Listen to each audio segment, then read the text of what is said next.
네, 오늘 박수 먼저 치고 시작하겠습니다. 와, 왜냐면 무슨 분이죠? 왜냐면 새로운 관련자가 와가지고 그렇죠. 저 좀 환영해주세요. 환영합니다. 저에 대한 환영합니다. 박수. 저에 대한 박수. 웰컴. 네. 소개 한번 네. 해주시죠. 아니 뭐 매년 소개를 하는 것 같은데 작년 말에 또 A매치 기간에 또 입중계로 찾아왔었는데 간간히 또 이렇게 원투펀치에 찾아오고 있는 캐스터 백승엽이라고 합니다. 박수! 좋아요.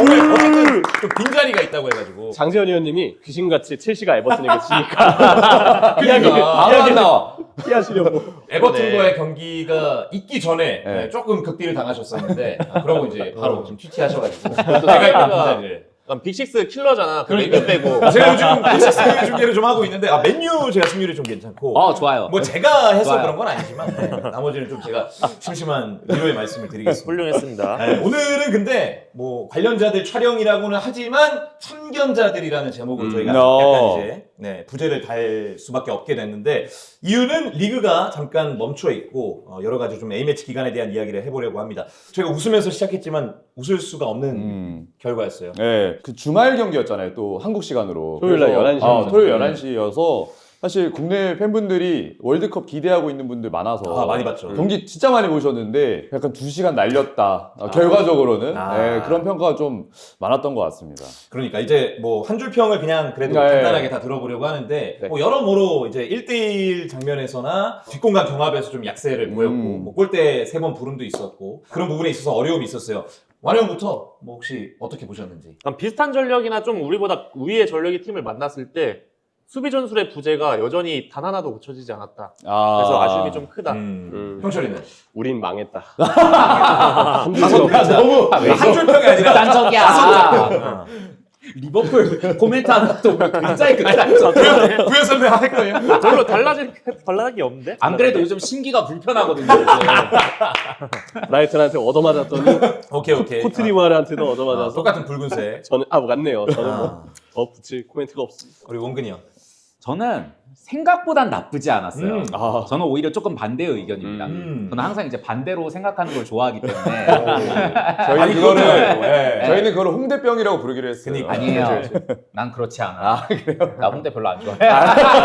알겠습니다. 월드컵이 뭐 75일 정도밖에 안 남았어요. 이제 그런 상황이었기 때문에 결과가 굉장히 또 참담하게 그렇게 받아들이시는 그 팬분들도 되게 많으실 텐데, 근데 전반전 내용이 저는 꽤 괜찮았다고 생각했거든요. 근데 후반전에 이제 교체하면서 이제 이런 부분에서 좀 아쉬운 부분들이 분명히 있었죠. 이제 그런 부분들에 대해서 조금 더 이따가 디테일하게 얘기해 보면 좋을 것 같습니다. 원근이 형은 꾀견. 꽤 저는 너무 늦었다. 너무 늦었다. 네. 사실 좋은 것들이 있었는데 앞으로 남은 시간을 고려해 보면 이거를 지금부터 준비해서 우리가 원하는 수준으로 올리기에는 너무 늦었다. 네, 그 생각이 조금 먼저 든 것 같습니다. 일단 뭐 무엇보다 우린 망했다는 코멘트가 제일 인상적인데 중계도 직접 또 중계도. 중계했으니까 그 중계했던 소회를 한번 밝혀주신다면. 한주평이 제일 인상적이었다면 전 성공했네요. 성공했고, 글쎄요, 저는 가장 걱정했던 거는 사실 월드컵이라는 경기들이 우리가 실점을 안 하고 경기를 마치기는 쉽지가 않잖아요. 근데 우리가 요즘에 보면은 뭐 브라질전이나 뭐 멕시코전이었죠. 그 경기들 빼면은 최근에 A매치가 계속 무실점 흐름들이 좀 많았어요. 맞아요. 가나전 때 아마 가나가 그때 우리 상대로 골대 2번인가 맞췄나 그랬는데 뭐 결과적으로 무실점 승리였고, 그 이전에도 뭐 볼리비아전 무실점 파라과이. 승리, 파라과이전도 2대0. 무실점 승리. 계속 그래 왔기 때문에 선수들이 뭔가 실점을 하지 않는 흐름에 있어서의 경기들을 계속 해왔다가 이번에는 좀 실점이 나왔잖아요. 한 번에 쫙 이렇게. 사실 그 실점도 원근이 형도 이야기를 했었지만 저도 전반전 한 10분, 20분 정도의 시간은 중간에 꽤 괜찮았던 시간이 있었다고 봤어요. 근데 그 부분에서 딱 실점 장면 때 조유민 선수가 1대3에서 밀린 게 좀 실점에 있어서는 크게 작용하지 않았나 싶기는 한데, 근데 문제는 그 이후거든요. 실점은 플레이를 하다 보면 나올 수 있고, 너무 안타깝게도 우리가 월드컵에서 만나게 되는 선수들은 우리 선수들보다 1대 능력이 훨씬 더 압도적일 가능성이 크기 때문에, 그래서 우리가 실점을 한 상태에서 어떻게 그걸 관리해내고 거기서 흔들리지 않고 우리 플레이를 이어가면서 따라가거나 역전할 수 있을지를 보여줘야 되는 게 평가전의 의미라고 생각을 해요. 근데 아쉽게도 우리가 오히려 실점이 나온 이후로 더 크게 무너지는 모습을 보여줬기 때문에 월드컵을 앞둔 상황에서의 위기 관리 능력이나 멘탈 관리 능력에 대해서 조금은 아쉬움이 들 수밖에 없었고, 또 하필 수비가 흔들려서 그러니까. 지금도 여전히 수비 조합을 어떻게 짜야 될지에 대한 고민이, 이건 백쓰리 백포를 떠나서 선수 조합이죠. 이게 또 다시 원점으로 돌아간 느낌. 그래서 우려가 좀 많이 되는 부분이 있었죠. 형수가 얘기한 게 한 골 우리가 우르르 실점을 하면서 멘탈이 나갔다고 얘기를 했는데 전 똑같이 생각이 든 게 결과적으로 계속 알제리전이었던 것 같아요. 우리도 알제리전에서 그런 맥락으로 한 번에 우르르 무너졌던 그렇죠. 게 있었고 공교롭게도 홍명호 감독이었으니까 맞아. 예. 또 4실점. 또 4실점이고 그러니까 이게 뭔가 겹친 게 많아서 아 이게 선수단의 그 말한 그 멘탈 관리 정말 중요할 것 같다 생각이 들었어요. 뭐 리강 전문가잖아요. 전문가는 아니십니다. 전문가지. 당신만큼 전문가가 없어요. 네, 이 리강 세상에. 중계를 아니 제가 하고 있으니까. 겸손을 습관적으로 하네. 우원이가 이제 어쨌든 리강 많이 그쵸, 해봤고 그쵸. 네네. 여러모로 좀 접한 선수들도 많을 것 같은데 어쨌든 우리가 코트디부아르랑 한 이유가 있을 텐데 그쵸. 비교를 또 남아공과 했을 때 음. 이번 평가전에 대한 좀 분석과 뭐 어디가 더 강할까 이런 얘기를 좀 해주면 좋을 것 같아요. 일단 결과적으로 보면 코트디부아르랑 남아공은 저는 완전 다른 팀. 완전 달라요. 완전 달라요. 그러니까 오히려 남아공은 조금 더 유럽에 가까워요. 맞아요. 선수들의 성향이나 어떤 면면을 보면. 그러니까 코트디부아르는 이날 나왔던 선수들이 주된 선수들 오른쪽 풀백, 왼쪽 풀백 모두 리강 뛰고 있는 주전 자원이고 Y 선수도 니스에서 뛰고 있고 그쵸. 겔라두에 뭐 보도 이런 선수들 다 스트라스부르에서 주전을 하고 있는 선수들이라 기본적으로 타고난 피지컬, 운동신경 이런 거가 코트디부아르는 상당히 잘 장착이 되어 있고 거기에 이제 조금 더 유럽적인 전술을 섞어내고 있는 게 현재 이제 코트디부아르의 색깔이라고 하더라고요. 실제로 이제 코트디부아르 감독이 인터뷰를 이제 경기 전인가 끝나고가 했는데 손흥민, 이강인 뭐 이런 선수를 언급하다가 마지막에 언급한 게 권혁규였어요. 그러니까 그게 특이한 게 아프리카 팀은 기본적으로 리그왕 팔로잉을 많이 하기 때문에 예, 리그왕 기반에 있는 라이벌 팀의 선수들을 이렇게 팔로잉해서 추적을 하거든요. 근데 반면에 코트디부아르 저도 이제 뭐 이번에 좀 조사하면서 그리고 이전에 나왔던 데이터를 보니까 일단 자국 리그가 아프리카 내에서 연봉이 1위, 2위 한대요. 이 자국 리그에 돈이 굉장히 많이 돌고 있는 나라고 그렇기 때문에 남아공 선수들이 굳이 해외로 나가지 않는 이유도 거기에 있는 거고 올랜도라는 팀하고 이제 마멜로디라는 유명한 두 팀이 있잖아요. 맞아요. 이 두 팀이 약간 한국에서 따지면 울산과 전북 같은 느낌이더라고요. 현대가 현대가처럼. 그래서 두 팀에서 대부분의 주전 자원들이 다 나오고 그러니까 우리로 말하면 예를 들어서 뭐 지금은 아니지만 지난 시즌을 보면 홍정호, 뭐 김영권 센터백 라인 그러니까 울산 전북 센터백 라인 뭐 이런 느낌으로 다 형성이 되어 있는 팀이어서 확실히 조직력적으로는 코트디부아르보다 훨씬 더 좋다라는 평가가 많더라고요. 아직까지도 뭔가 우리보다 전력상 우위에 있는 팀을 만났을 때 갈피를 좀 못 잡고 있는 것 같아요. 우리가 수비 상황으로 대치했을 때 앞에서 정말 적극적으로 압박해서 용감하게 수비를 할 건지 아니면 아예 내려서서 정말 현실적으로 공간을 최대한 주지 않는 형태로 수비를 할 건지 이거에 대한 저는 해답을 아직도 못 내리고 있다고 생각하고 있거든요. 제가 왜냐하면 이거를 이번 코트디부아르전뿐만 아니라 최근에 있었던 그리고 작년에 있었던 프로 A매치 때도 지속적으로 제가 다른 콘텐츠 나와서도 지적을 했던 게 수비 상황으로 전환될 때 우리 수비 로테이션이 너무 안 된다. 이거를 제가 공통적으로 계속 지적을 했어요. 앞에서 압박을 해주고 한 칸씩 옆으로 당기고 그 다음에 미드필더 올라간 미드필더나 공수들이 내려오면서 빈자리 채워주고 이런 형태로 공간을 메꾸는 형태가 나오던가 조금 더 수비할 때 그런 조직적인 수비가 필요한데 한번 우리가 높은 지에서 공격하다가 뺏기는 순간 너무 벌어져요. 근데 거기서 그게 아직까지도 저는 제대로 고쳐지지 않고 있다고 좀 보고 있거든요. 오늘 이번 경기에서도 많은 실점들이 뭐 비슷한 유형에서 나온 실점들도 분명 있고 우리가 전반전 한 중반쯤까지는 경기력도 분명히 나쁘진 않았는데 결국에는 그런 트랜지션 상황에서 1대1에서의 아쉬움도 좀 있었고 거기서 그 마지막 실점 장면 때도 보면은 좀 힘들게 수비를 해요, 다. 맞아요. 네, 다 그냥 다 물르는 형태로 계속 기다리면서 결국 그러다 실점하거든요. 가까이 있는 선수가 빠르게 눌러주고 땡기고 누가 이제 올라간 선수가 내려오면서 채워주고 이런 게 좀 조직적으로 이루어졌으면 좋았을 것 같은데 전 이런 게 아직도 바뀌지 않아서 뭔가 좀 확고한 컨셉을 하나 잡고 했으면 좋겠다. 에버튼 같은 경우는 강팀 만나면 무조건 식스백이거든요. 근데 그게 훨씬 효과적이죠. 네. 결과적으로는. 윙어들 내려와 주고 미드필더를 바짝 당기고 최대한 상대에게 라인 그 공간 안 주면서 되게 효율적으로 경기를 하는데 우리나라도 우리나라의 객관적인 전력을 좀 인정을 하고 이제는 정말 강한 강팀을 만났을 때는 그런 식으로 한 방을 노리는 운영이 좀 필요하지 않나 싶어요. 컨셉이 좀 애매한 거죠. 네, 컨셉이 지금 너무 애매합니다. 확실히 에버튼을 사랑하는 그런 느낌에서 들을 수 있었던 이야기인데 역시 또 한 클럽을 사랑하는 우리 원근이 형. 원근이 형이 봤을 때 또 백스리 전문가잖아요. 리강 전문가, 백스리 전문가. 백스리에 좀 오랫동안 시달렸죠. 그렇죠, 제가. 그렇죠. 네. 백스리를 썼으니까 이번에 또. 아까 전에 제가 좀 생각보다 나쁘지 않았다, 생각보다는 괜찮았다라고 제가 그렇게 말씀을 드렸었는데 왜냐면 이제 실점 상황들에 대해서 좀 돌이켜 보면은 4골 중에 이제 2골 같은 경우는 이제 수비수의 개인 실수로부터 나왔어요. 3번째 골 같은 경우는 세트피스였고 이것도 개인 실수였어요. 그래. 세트피스에 좀 약간 어떻게 보면 좀 예측 불가한 그런 부분들이 있었고 이제 4번째 골 같은 경우는 역시 이제 홍명보 감독이 마지막에 좀 실험을 했어요. 실험이라는 단어에 우리 축구 팬들이 좀 민감해하시는데 실험은 맞아요. 어떤 예. 실험을 했냐면 윙백에 이제 엄지성, 양현준 두 명의 윙어를 뒀습니다. 우리 지난번 그 관련자들 국대 영상 찍었을 때 답답해서 영상 찍습니다. 그 영상 찍었을 때 조금 더 이 백스리를 공격적으로 활용하기 위해서 윙백에 윙어 자원들을 좀 써보자 그런 얘기들을 했었거든요. 뭐 저희들의 얘기를 뭐 들었을 리는 없겠지만 홍명보 감독이 이제 그런 부분들을 테스트를 했던 것 같아요. 그래서 양현준 선수만 윙백으로 썼을 때에는 그나마 뭔가 좀 그 공격적으로 다이내믹한 부분들이 나왔다고 생각하거든요. 몇 장면 안 되지만. 근데 이제 마지막에 엄지성 선수까지 윙백으로 넣었던 거는 마치 이제 월드컵에서 우리가 반드시 한 골을 넣어야 될 때 그런 상황에서 이제 윙백 모두를 윙어 자원들을 넣어보는 그런 실험을 마지막에 해봤던 것 같아요. 근데 이제 그러다 보니까 이제 코트디부아르에 제가 또 너무나 애정하는 우리 아마드 디알로에게 이제 크게 한 방 당했던 거죠. 기분이 네. 좀 어떠셨나요? 그래서 이 실점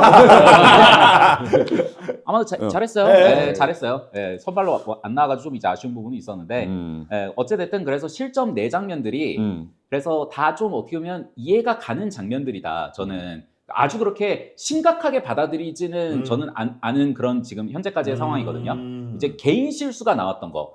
저도 백스리를 많이 봐왔지만 이 백스리라는 게 진짜로 선수들의 개인적인 능력들을 좀 많이 요구하는 시스템이긴 해요. 근데 이게 개인 능력이라는 게 우리가 볼을 다루는 부분에 있어서도 개인 능력이긴 하지만 선수들의 개인 운동 능력 이 부분을 가장 극대화하게 테스트하는 그 전술이라고도 생각하거든요. 그래서 백스리가 가장 성공적으로 좀 우리가 봐왔던 그런 백스리 사례를 크게 2가지를 들어보자면은 우리 2002년 02 월드컵 히딩크 감독이 썼던 3-4-3. 그것도 3-4-3이었고 콘테의 인테르. 그 첼시 시절의 3-4-3 대표적이죠. 첼시 시절의 3-4-3. 그때도 보면은 우리 2002도 그렇고 첼시 16-17 시즌도 그렇고 선수들의 운동 능력이 다 대단했던 시즌이에요. 그렇죠. 네, 첼시는 그때 마티치하고 캉테를 중앙 미드필더를 썼으니까 그리고 이제 모제스 같은 아주 뭐 그렇게 발밑 능력이 뛰어나지 않아도 정말 운동 능력이 대단한 윙백이 갖추고 있지 않습니까? 02 월드컵 때는 다들 아시다시피 그 체력 훈련을 워낙 열심히 했기 때문에 우리 대표팀 역사상 체력이 가장 좋았던 그 대회이기도 하고요. 그렇죠. 근데 역시 조유민 선수가 이 오른쪽 스토퍼로서의 그 운동 능력에 한계에 좀 많이 부딪히는 그런 모습들이 보였어요. 이 부분은 조금 이제 홍명보 감독이 고려를 해야 된다. 그래서 저는 후반전에 나왔던 이한범 선수는 저는 굉장히 좋게 봤거든요. 괜찮던데요. 네, 지금 9월 A매치 위크부터 이제 본격적으로 홍명보 감독이 백스리를 테스트하고 있는데 지금까지 만약에 백스리를 쓴다면 김태현, 이한범 조합이 저는 가장 좋은 스토퍼라고 봅니다. 네. 그래서 오스트리아전 때 김태현, 김민재, 이한범 이 3명이 함께 그 기용되는 모습을 다시 한번 보고 싶어요. 이 3명이 지금 9월 A매치 위크 때부터 하면은 유일하게 기용됐던 딱 그 한 경기가 멕시코전이었거든요. 멕시코전 괜찮았잖아요. 맞아요. 네, 그래서 그 기억을 좀 떠올려서 오스트리아전 때 다시 한번 이 세 선수를 저는 보고 싶어요. 이하범 선수가 또 소속팀에서는 3백으로 뛸 때가 종종 있으니까 있죠. 오른쪽 그렇죠. 스토퍼로 나올 때가 있으니까 주전으로 확실히 계속 뛰고 익숙한 있고. 것 같아. 예. 지금 어쨌든 중원 이야기를 잠깐이나마 해야 또 할 것 같은데 이번에 맞아요. 황인범 선수 네. 못 왔고 게다가 지금 직전이죠. 우리 촬영을 지금 하는 시간이 3월 30일 저녁에 가까워지고 있는데 옌스도 이제 맞아요. 이번 A매치는 이탈을 하게 됐어요. 이런 부분은 빠르게 좀 해결이 돼야 될 것 같은데. 일단은 절대 없어야 되는 거는 러시아 월드컵 때처럼 주축 자원들이 부상으로 빠지는 그런 악재는 절대 있어서는 안 될 텐데. 근데 황인범 선수가 물론 뭐 부상에 대한 체크는 더 해봐야 되긴 하겠지만 3월 그때 경기 중 부상을 당했을 당시에 부상이 조금 길어질 수 있다라는 염려가 현재에서 좀 있긴 했었어요. 소속팀에서 당했던 거. 네, 페이노르트에서 네. 당했던 게. 그래서 지금 황인범 선수의 컨디션은 특히 우리가 결국 이번 경기에서도 중원 빌드업에 대한 숙제를 잘 해결하진 못했다고 생각을 하거든요. 박진섭 선수와 김진규 선수의 중원잡으로 나왔는데 아무래도 이제 김태현 선수를 백스리에서 왼쪽 센터백에 두고 김태현을 마치 풀백처럼 넓게 맞아요. 펼쳐서 서령우랑 황희찬을 전진시키려 했던 전반전 왼쪽의 접근은 여기서 꽤 괜찮은 장면이 나왔기 그러니까요. 때문에 의도대로 잘 풀린 장면이 있었다 생각을 해요. 근데 이 과정에서 김태현이 측면으로 빠지니까 가운데 비는 공간에 박진섭이 내려와서 같이 후방에 좀 라인을 맞춰주는 경우들이 있었는데 그러면 이제 중앙에 남는 선수는 김진규 선수만 덩그러니 혼자 남아있잖아요. 이게 우리를 모르는 팀들한테는 초반에는 좀 괜찮을 수 있는데 시간이 지나다 보면 인터뷰에서도 나왔던 그런 하이드레이션 브레이크 같은 그렇죠. 그런 시간들이 3분 정도 주어지게 되면 상대팀 입장에서는 대응하기가 딱 좋은 구조라고 생각해요. 그렇죠. 저기 봐라. 한국 지금 중앙 비워두고 있다. 허리가 없다. 이쪽을 집중해서 압박하면 우리가 흐름을 가져올 수 있다는 생각을 할 거고 저는 코트디부아르가 그런 접근을 했다고. 네, 실제로 전반전 초반에 살짝 흔들리고 나서 중반부터는 그걸 확실하게 해냈다라고 봐요. 그리고 그거를 선수들이 감독의 지시대로 해낼 수 있는 것도 왜 코트디부아르가 강한지를 보여주는 거죠. 그렇지. 반대로 우리의 경우는 역시 그런 경기 중 대응 능력이나 위기 관리 능력 그리고 과연 우리가 이렇게 중앙을 좀 얇게 형성을 해놓는 것이 무엇을 위한 것인가에 대해서는 아직 이 경기를 통해서는 해법을 찾지 못했다고 보거든요. 이 전술 기조가 좀 계속 이어진다는 가정하에서는 황희범 선수가 필히 필요하다. 근데 사실 황희범 선수가 있어도 그러니까 있어도 조금 모르겠어요. 사실 흔들릴 수 있을 것 같아요. 예. 저는 개인적으로 어제 찍었던 콘텐츠에서도 이야기했지만 전 김진규 선수가 그래도 정말 잘해줬다고 생각하거든요. 압박 둘러싸일 때 원터치로 계속 전환시켜주는 시도는 본인의 역량을 일단 다한 것 같은데 저도 형철이 말에 약간 동의하는 게 혼자서 모든 걸 풀 수는 없어서 뭔가 구조상의 문제도 같이 좀 겸해 있는 게 아닌가 이런 생각도 들었던 것 같습니다. 어쨌든 뭐 이번 월드컵에 좀 달라지는 부분들이 있으니까 뭐 인터벌이라든지 여러 가지를 좀 잘 적응해 나갈 수 있는 대표팀이 됐으면 좋겠고 우리가 오늘 관련자들이지만 참견자들 이렇게 얘기를 하고 있는데 좀 참견을 해봐야 하는 것 같은데 이제 참견해야죠. 참견해야죠. 우리 축구 콘텐츠로 일하는 네. 난 국가대표팀 관련자들입니다. 우리 관련자들로서 나름의 조언 들으실지 모르겠지만 들릴지 모르겠지만 우리 국가대표팀에서 딱 한 가지씩만 바꾼다면 그 원포인트로 조언보다도 이제 희망사항이죠. 희망사항. 그렇죠. 바램? 뭐 이 정도? 네. 현실적으로 현실적으로. 말씀을 해주시면 됩니다. 저는 현실적인 거 말고 그냥 그동안 지금까지 준비 기간에서 그냥 아쉬운 점이 하나 있는데 아쉬운 점으로 얘기해도 될까요? 마음대로 하세요. 마음대로. 할 얘기가 너무 많아 보여요. 해보세요. 해보시죠. 네. 우리나라 3백을 시험해 봤을 때 왜 한 번도 투톱을 시험해 보진 않았을까에 대한 아쉬움은 있어요. 투톱. 약간 3-5-2처럼. 네, 3-5-2 형태로. 왜냐하면 지금 우리나라 스쿼드나 우리 핵심 선수들의 특성을 봤을 때는 3-5-2 형태로 나왔을 때가 가장 선수의 개성을 잘 살려줄 수 있을 거라고 생각을 했거든요. 대표적으로 손흥민 선수 같은 경우도 LAFC에서 체론 돌러감 있을 때처럼 투톱으로 뭐 구한가랑 해서 둘이 막 번갈아 가면서 내려오고 올라가고 침투하면서 역습이 되게 좋았잖아요. 그쵸. 그런 형태로 우리나라도 뭐 손흥민 오연규가 될 수도 있고 뭐 손흥민 이강인이 될 수도 있고 손흥민 황희찬이 될 수도 있고 이런 형태로 투톱 배치하고 중앙 숫자를 한 명 더 늘려서 이제 3명의 미드필더를 놔두는 형태로 뭔가 조금 더 이제 수비 단단하게 하고 중원 단단하게 구축하고 역습을 조금 더 살리는 그런 형태의 운영으로 했으면 어땠을까 하는 아쉬움이 전 지금도 좀 여전히 남아있어요.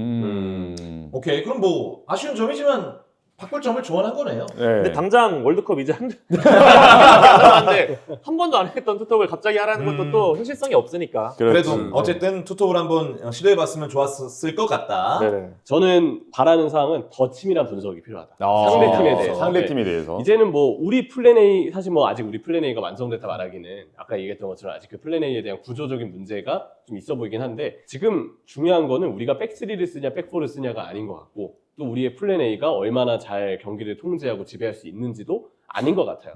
우리는 월드컵이 결국은 도전자의 위치에서 접근해야 되는 대회이기 때문에 상대 팀들이 어떻게 나오는지에 대해서 더 치밀한 분석이 필요하고 제가 그냥 개인적으로 예상되는 우리나라가 좀 월드컵에서 안 좋을 수 있는 시나리오는 초반 10분, 20분은 이번 코트디부아르전처럼 잘 해요. 근데 상대 팀은 우리의 수보다 훨씬 더 몇 수를 내다보고 있다는 준비를 하고 오는 거죠. 네, 그래서 이번에 코트디부아르도 그랬지만 우리가 보여줬던 특징, 단점들을 계속해서 상대팀들은 경기 중에 전술 변화를 주면서 그 하이드레이션 브레이크까지 쓰면서 그들은 계속 우리의 취약점을 공략하려고 할 텐데 지금까지 봤던 홍명보 감독 우리나라 대표팀의 큰 문제점은 한 번 그 수가 읽힌 순간 경기 중 변화나 대응이 안 되고 그대로 얻어맞는 경우들이 계속 있어 왔다고 저는 생각을 해요. 그래서 더 치밀한 분석이 필요하다. 경기 중 전술적으로 우리가 상대의 변화에 대해 오히려 우리가 되려 상대가 잘하는 걸 막아내고 찌를 수 있는 그런 좀 접근들이 필요하지 않을까라는 생각이 들어서 경기 중 대응 능력과 경기 전 분석을 어떻게 우리가 잘 해낼지가 사실 대회 승패를 가릴 수 있는 가장 중요한 요소가 아닐까라는 생각을 좀 많이 합니다. 상대한테 그렇게 수가 읽힌다는 거는 그만큼 우리로부터 그 장점이 전혀 보여지지가 않는다는 거예요. 백3로 나섰을 때 저희가 뭐 지난번부터 계속 언급을 했었던 이 스토퍼들의 전진 능력, 스토퍼들이 얼마나 이 공격적으로 가담을 해줄 수가 있는가. 근데 그 부분에 있어서 지금 조유민 선수가 계속 힘들어하는 모습들이 보이거든요. 네. 그렇기 때문에 이제는 홍명보 감독이 결단을 내려야 돼요. 백3로 갈 거면은 이한범 선수를 쓰고 조유민 선수에게 조금 더 이제 도움을 주려면은 백3보다는 저는 백4가 더 낫다고 생각합니다. 이 부분에 대해서 결단이 필요하고 미드필더에 대해서 저희가 계속 이야기를 하지만 지난번에도 이제 그런 얘기를 했었어요. 이제 미드필더들이 계속 고전하는 건 알겠는데 근데 미드필더들한테 측은한 마음도 든다. 왜냐하면 스토퍼들로부터 지원을 계속 받지를 못하고 있기 때문에. 그래서 스토퍼들한테 지원이 있을 때 이제 미드필더들이 어떻게 대응해 나가는가도 이번 오스트리아전 때 되게 중요할 것 같고요. 박진섭 선수는 지금 미드필더 쪽에서 거의 테스트를 받지 못한 상태에서 이번에 출전을 했어요. 대표팀 내에서는. 네, 그래서 너무 갑작스럽게 이렇게 박진섭 선수를 이렇게 미드필더로 기용한 것도 솔직히 말하면 이제 3월인데 근데 어떻게 보면 되게 현실적으로 어쩔 수 없는 부분이기도 했어요. 왜냐하면 박용우 선수의 그 장기 부상이라는 그 암초를 맞이했었기 때문에. 그래서 박용우 선수가 장기 부상 당했을 때 아 이건 좀 타격이 크겠다라고 생각이 들었었거든요. 홍명보 감독이 또 워낙 또 애착하는 그런 좋아하니까. 선수이기도 했고 있었고. 9월 말에 그 십자인대 부상을 당했어요. 그래서 이게 십자인대 부상이 진짜 빨리 복귀하면 한 8개월 정도 되거든요. 그럼 이제 9월 말이니까 5월 말쯤에 박용우 선수가 진짜 빨리 복귀하면 그때쯤 할 수 있어요. 그래서 저는 박용우 선수가 진짜 뛸 수 있는 그 상태가 되면 일단 예비 명단에 뽑을 것 같다는 생각은 듭니다. 네, 그래서 박용우 오케이. 선수의 리턴 여부도 저는 홍명보 감독은 좀 진지하게 고민하고 있는 그 부분이 되지 않을까. 홍명보 감독이니까. 네, 그렇게 생각을 해봅니다. 정말 현실적으로 네. 바라보셨고. 저는 정말 현실적으로 사실 지금은 개인적으로 건드릴 수 있는 건 진짜 많이 없어진 것 같아요. 진짜 냉정하게 말해서. 건드릴 거였으면 진짜 건드렸어야 됐고 지금 뭐 3개월 남은 시점에서 포메이션 변화도 저는 고려하고 있지 않다고 냉정하게 생각하고 이한범, 조유민 뭐 이 정도는 고민할 수 있을 것 같아요. 예, 폼에 따라 조금 다르니까. 근데 저희 뭐 항상 계속 얘기하지만 각자 다 외쳤지만 뭐 중원 조합 맞춰야 된다. 황인범 파트너, 김민재 파트너 저희 지금 몇 년째 다 다루고 있는 주제잖아요. 근데 결국에 월드컵 남은 3개월 남은 시점에서 이거 조합 맞추지 못했기 때문에 저는 크게 달라질 거 없다고 생각하는데 그나마 이제 해야 될 거 하나라고 하면은 아까 저는 완우 형 얘기했던 거에 좀 공감됐던 건 자기 객관화. 형철이가 얘기했던 것처럼 우리는 도전자라면 컨셉을 확실하게 정했으면 좋겠어요. 확실하게. 컨셉. 예, 저희가 애매하게 뭐 지공 상황을 좀 더 많이 가져가려는 점유율을 많이 가져가려는 선택을 하다가 뭔가 결과를 잃을 바에는 지금 홍명보 감독 입장에서는 무엇보다 전 결과가 일단 이번에 나와야 된다고 생각하거든요. 그 이후에는 뭐 나중에 얘기하더라도 그러면 저는 확실한 컨셉 수비부터 안정화 다시 시키고 그 다음을 생각을 좀 해보는 컨셉을 생각해봐야 되지 않나. 어쨌든 뭐 지금 이번 마지막 A매치 기간이 끝난 건 아니니까 그렇죠. 희망을 품어야 되는데 우리 이제 우리 너무 아마 다운- 방송이 너무 나가고 다운됐어. 나서는 아마 직후에 이제 오스트리아전이 펼쳐질 거예요. 가상의 네네. 유럽팀을 뭐 좀 그쵸. 시험한다는 느낌이라고 보면 될 것 같은데 재밌을 것 같아요. 3월 평가전을 어떻게 마무리하느냐도 중요하고 뭐 요즘 의미 없다 하지만 뭐 직전에 보니까 피파 랭킹도 코트디부아르보다 높고 그쵸. 우리가 거의 비슷하고 네. 뭐 그런 부분도 있고 조금 더 네임드 선수들도 있는 것 같고 라이프 랑닉 감독이 이끄는 연이 여기저기 저도 알지 있어요. 않습니까? 여기저기 있어. 많이 퍼져 있어요. 뭐 그의 제자들도 많고 네. 오스트리아 소개하는 자리는 아닌데 그래서 어쨌든 우리가 남은 한 경기를 잘 그쵸. 극복을 해야 되는데 우리는 어떤 마음으로 봐야 하는지 또 좀 어떤 모습을 보여줘야 한다고 생각을 하는지 일단 오스트리아전이니까 저희가 일단 월드컵에서 만난 팀이 덴마크 아니면 체코잖아요. 오스트리아와 비슷한 팀이 그래도 덴마크입니다. 둘 중 하나를 찝으면. 체코는 지금 월드컵 준결승 플레이오프 하기 직전에 감독이 바뀌어가지고 지금 감독의 색깔이 정확히 뭔지도 아직 알 수 없는 단계예요. 형이 준비했죠. 네, 네. 체코 그 플레이오프에서도 보면은 일단 수비적으로 최대한 안정적으로 운영하고 그냥 한 방 붙여놓고 세컨볼 노리는 그런 형태로 좀 송골근 축구를 하긴 했거든요, 체코는. 근데 덴마크는 그 반대입니다. 완전히 압박 중시하고 앞에서 주도적으로 계속 두드리는 그런 운영하는 팀인데 오스트리아도 마찬가지예요. 랄프 랑닉 뭐 압박 워낙에 다 잘들 아실 거고 또 랄프 랑닉 뭐 보면은 사둘둘들 이제 유명하잖아요. 경기 중간에도 사둘둘들로 변환돼서 중원에서 수적우위 만들고 계속 압도하는 모습도 보여주고 세트피스도 강하고 지금 트랜지션에도 강점이 있어가지고 꽤 지금 여러모로 강점이 많은 팀이거든요. 우리나라가 그래서 냉정하게 쉽진 않을 것 같습니다. 그래가지고 저는 오스트리아전 때 냉정하게 수비 전술을 한번 체크해볼 타이밍이라고 생각해요. 수비 전술 우리가 뭐 어떻게 한번 압박해보고 뭐 하는 것보다는 에버튼 얘기했잖아요. 진짜 완전히 내려서서 상대한테 공간 안 주고 자 블록 최대한 단단히 구축하고 수비 먼저 하고 앞으로 이제 나갈 때 그걸 어떻게 전술적으로 조직적으로 나갈 것이냐 이거를 좀 연습하는 게 저는 현실적으로 오스트리아전 가장 필요하다고 보고 있거든요. 그런 운영이 이제 나올지를 좀 지켜보면 좋을 것 같습니다. 저는 무엇보다도 이 경기는 일단은 홍명보 감독이 생각하는 베스트 조합을 이제는 꺼내야 된다. 왜냐면 이제 월드컵이 이제 6월이거든요. 다음 A매치 그가 이제 월드컵 바로 직전이에요. 맞아요. 분명히 월드컵 치르기 전에도 아마 평가전 한두 경기 정도 할 텐데 이제 월드컵이 뭐 75일 정도밖에 안 남았으니까 이제는 더 이상 실험을 할 수가 없다. 네, 이 경기만큼은 홍명보 감독이 생각하는 아마도 이 경기도 이제 백스리로 나올 것 같은데 3-4-3 조합에서 본인이 생각하는 최고의 조합을 일단은 내세워야 된다는 거죠. 이 조합으로 일단 어떤 경기력을 보여줄 수 있는지 본인이 생각하는 그 전술을 일단은 이 경기에서만큼은 보여줘야 된다. 더 이상 이제 실험은 안 된다. 이제 플랜 A를 완전히 꺼내야 네. 된다. 이 경기에서만큼은.